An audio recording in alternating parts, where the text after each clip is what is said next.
We are now going to add a card. To add a card, we go to the visualizations panel and we select card. We can use cards to quickly display information such as the total net premium, or we can use a card to do a quick count of all the records in the visual. Let's say the policy number. How many policies are in that table?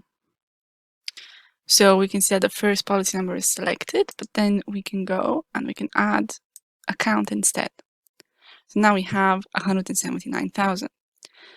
What we can do is we can now format how that appears. So for instance, we can do none, and we can change the font, including the font color.